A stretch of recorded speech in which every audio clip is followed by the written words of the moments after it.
Assalamualaikum warahmatullahi wabarakatuh. Waalaikumsalam warahmatullahi wabarakatuh. Selamat pagi anak-anak. Pagi dulu. Bagaimana kabarnya? Baik. Sebelum pembelajaran dimulai, alangkah baiknya kita membaca doa terlebih dahulu agar pembelajaran pada hari ini dapat berjalan dengan lancar. Berdoa dimulai. Berdoa selesai. Baik anak-anak, apakah sudah siap mengenai pembelajaran pada hari ini? Siap. Sebelum pembelajaran dimulai, tolong buku, pulpen, sama alat tulisnya tolong dipersiapkan ya. Iya, Bu. Baik anak-anak, kompetensi dasar pada hari ini yaitu mengenai 3.3, memahami tata urutan peraturan perundang-undangan dalam sistem hukum nasional di Indonesia. Adapun indikator pencapaian pada pembelajaran pada hari ini yaitu 1. Mendeskripsikan makna peraturan perundang-undangan nasional. 2. Mendeskripsikan tata urutan peraturan perundang-undangan nasional. Yang ketiga, mendeskripsikan proses pembuatan peraturan perundang-undangan nasional. Adapun tujuan pembelajaran pada hari ini yaitu 1. Menjelaskan pengertian makna. Ada yang tahu nggak? Hukum itu penting atau tidak? Penting. Ya, benar sekali anak-anak. Hukum sangat penting. Hukum senantiasa ada di kehidupan masyarakat. Hukum mengikat seluruh anggota masyarakat dalam hidup bernegara. Hukum menjadi alat untuk menciptakan ketertiban dan keadilan. Suatu masyarakat atau negara pastilah hidupnya akan kacau apabila hukum tidak dilaksanakan oleh masyarakat tersebut.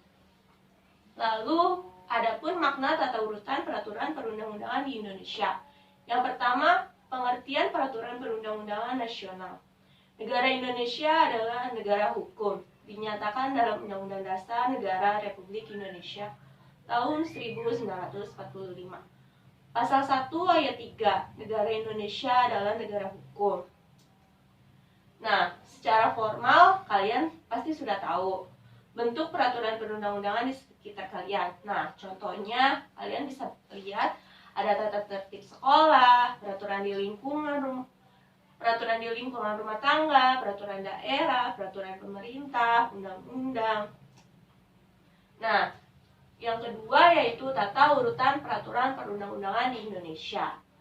Tata urutan peraturan perundang-undangan mengandung makna bahwa peraturan perundang-undangan yang berlaku memiliki atau tingkatan, jenis dan hierarki peraturan perundang-undangan di Indonesia sesuai pasal 7 UU nomor 12 tahun 2011 tentang pembentukan peraturan perundang-undangan terdiri atas.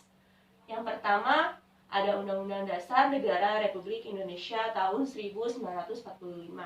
Yang kedua yaitu ada ketetapan MPR atau Majelis Permusyawaratan Rakyat. Yang ketiga yaitu ada Undang-Undang Peraturan Pemerintah Pengganti Undang-Undang. Yang keempat yaitu ada peraturan pemerintah atau PP. Yang kelima yaitu ada peraturan presiden atau Perpres. Yang keenam yaitu ada peraturan daerah provinsi atau Perda provinsi. Yang terakhir yaitu ada peraturan daerah kabupaten atau kota, yaitu Perda kabupaten atau kota. Nah, di sini ada asas-asas dalam pembentukan peraturan perundang-undangan dan materi muatan peraturan perundang-undangan. Nah, bisa kalian lihat kan? Itu ada 7. Yang pertama ada kejelasan tujuan. Nah, maksud dari kejelasan tujuan yaitu peraturan perundang-undangan harus memiliki tujuan yang jelas yang hendak dicapai. Yang kedua yaitu ada kelembagaan atau pejabat pembentuk yang tepat. Nah, maksud di sini itu peraturan perundang-undangan harus dibuat oleh lembaga negara atau pejabat pembentuk peraturan perundang-undangan yang berwenang. Yang ketiga yaitu ada kesesuaian antar jenis. Nah, maksudnya itu di sini adalah bahwa setiap pembentukan peraturan perundang-undangan harus benar-benar memperhatikan materi muatan yang tepat sesuai dengan jenis dan hierarki peraturan perundang-undangan. Yang keempat yaitu dapat dilaksanakan. Jika asas tersebut tidak dapat dilaksanakan, bahwa peraturan perundang-undangan tidak akan berjalan dengan lancar di dalam masyarakat, baik secara filosofis, sosiologis maupun yuridis. Yang kelima yaitu ada kedayagunaan dan kehasilgunaan. bahwa peraturan perundang-undangan dibuat karena memang benar-benar dibutuhkan dan bermanfaat dalam mengatur kehidupan bermasyarakat, berbangsa, dan bernegara. Yang keenam yaitu ada kejelasan rumusan. Nah, maksud di sini tuh peraturan perundang-undangan harus memenuhi persyaratan teknis penyusunan peraturan perundang-undangan sesuai sistematika, pilihan kata atau istilah, serta bahasa hukum yang jelas dan mudah dimengerti sehingga tidak menimbulkan berbagai macam interpretasi dalam pelaksanaannya. Yang terakhir yaitu ada keterbukaan. Maksud dari keterbukaan adalah peraturan perundang-undangan mulai dari perencanaan, penyusunan, pembahasan, pengesahan, atau penetapan, dan pengundangan bersifat transparan dan terbuka. Nah, yang terakhir yaitu ada asas peraturan perundang-undangan. Nah, peraturan perundang-undangan berdasarkan nomor 12 tahun 2011 memiliki pengertian peraturan tertulis yang memuat norma hukum yang mengikat secara umum dibentuk atau ditetapkan oleh lembaga negara atau pejabat yang berwenang melalui prosedur yang ditetapkan dalam peraturan perundang-undangan. Nah, asas materi peraturan perundang-undangan di sini ada 10. Yang pertama ada asas pengayoman. Asas pengayoman di sini maksudnya adalah peraturan perundang-undangan harus berfungsi memberikan perlindungan untuk menciptakan ketentraman kepada masyarakat. Yang kedua ada asas kemanusiaan.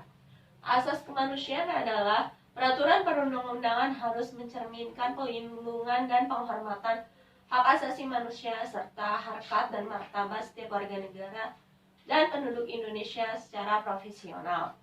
Yang ketiga yaitu ada asas kebangsaan. Asas kebangsaan yaitu peraturan perundang-undangan harus mencerminkan sifat dan watak bangsa Indonesia yang majemuk dengan tetap menjaga prinsip negara kesatuan Republik Indonesia. Yang keempat yaitu ada asas kekeluargaan. Maksud dari asas kekeluargaan itu yaitu mencerminkan musyawarah untuk mencapai mufakat dalam setiap pengambilan keputusan. Yang kelima yaitu ada asas kenusantaraan. Maksud dari sini yaitu adalah sistem hukum nasional yang berdasarkan Pancasila dan Undang-Undang Dasar Negara Republik Indonesia tahun 1945. Yang keenam yaitu ada asas Bhinneka Tunggal Ika. Nah, berarti perundang-undangan di sini tuh harus memperhatikan keragaman penduduk, agama, suku, dan golongan, kondisi khusus daerah, serta budaya dalam kehidupan bermasyarakat, berbangsa, dan bernegara. Yang ketujuh yaitu ada asas keadilan. Asas keadilan di sini tuh dimaksudkan untuk mencerminkan keadilan secara proporsional bagi setiap warga negaranya. Yang kedelapan ada asas kesamaan kedudukan dalam hukum dan pemerintahan. Nah, perundang-undangan di sini memuat hal yang bersifat membedakan berdasarkan latar belakang antara lain agama, suku, ras, golongan gender, atau status sosial. Yang terakhir, yang kesembilan yaitu ada asas ketertiban dan kepastian hukum. Peraturan perundang-undangan harus dapat mewujudkan ketertiban dan masyarakat dalam masyarakat melalui jaminan kepastian hukum. Yang terakhir yaitu ada asas keseimbangan, keserasian, dan keselarasan. Bahwa peraturan perundang-undangan harus mencerminkan keseimbangan, keserasian, dan keselarasan antara kepentingan individu, masyarakat, dan kepentingan bangsa dan negara.